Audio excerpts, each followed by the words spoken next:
Well, we've had a cracking Women's World Cup so far, and it's likely to get a step better as well, you feel. Now we're into the last 16 and the knockout stages. It's Warren Ashurst and Jack Ogalbe to talk you through the key games. In fact, we'll have a look at all of the games in the last 16, but we'll concentrate, Jack, mainly on the big four, I would suggest, starting off with England against Cameroon. And England, for me, look like they're just finding form at the right time here. Yeah, I think the encouraging signs are for England. Not played particularly well in the group stages, but still came through with a perfect record.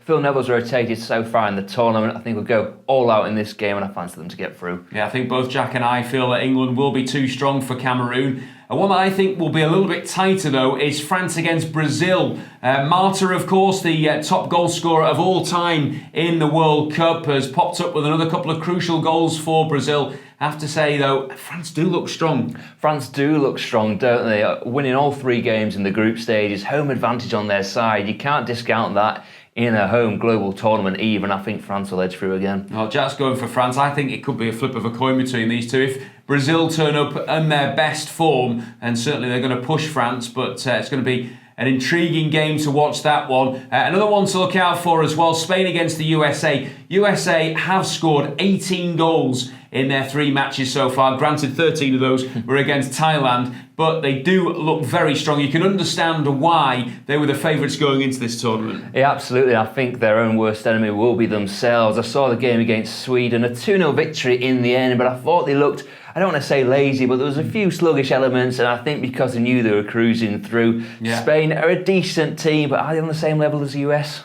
No, I don't think they are. I think you're right. I think there was a little bit of complacency maybe creeping in, but I think now they've gone to the knockout stages, I think the USA won't have any concerns in terms of that. Another team that looked mightily strong in Germany. They come up against the Nigeria team who have certainly got some flair about them and maybe causing 1 or 2 problems, but Germany again look on paper too strong here, Jack. Yeah, it's no cliche. Germany are so good at major tournaments, 2 times winners, and you can't say them. Well, I think they'll get to the semi-finals at least.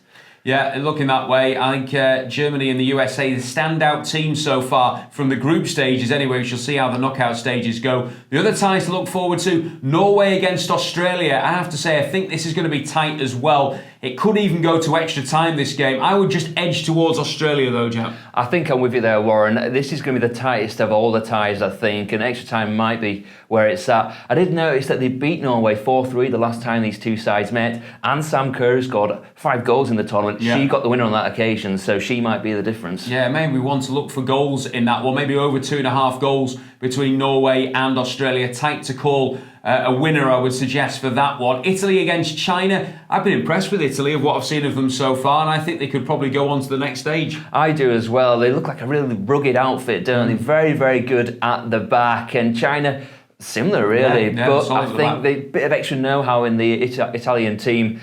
And yes, them to go through. Yeah, just conceded 1 goal, China, so far in the tournament. So it will be tricky for Italy, but I think they've just got enough to see them go through to the quarterfinals. 2 other ties to look out. Firstly, the Netherlands against Japan. I have to say I've been impressed with what I've seen of Holland so far. They do give you chances at the back, but they can score a bucket load going forward. Vivian Maidama is certainly a player to watch out for from them. Can you see them getting past Japan? Yes, I can. They've not lost any of the last 10 games, have they? Japan have been good. They've been pretty functional, I think, more than anything. They look good against Scotland in patches. They don't play for a full 90 minutes, and with the goal-scoring threat that the Dutch possess, it's their game for the taking. And last but not least, another one which I think could be a quite tight tie is Sweden against Canada. Very difficult to call this. I'm thinking that Sweden's experience might just edge it towards them, but again, it's quite easily could be another game that goes to extra time. Yeah, I think it'll be a tight one, but I do fancy the Swedes to edge it by a single goal. So we're kind of edging towards a European dominance here, Jack. At this stage of the tournament, finally, is there a standout team for you think could go all the way? I just think the USA looks so good. Germany look very solid, but they've got that extra class going forward, have the Americans, and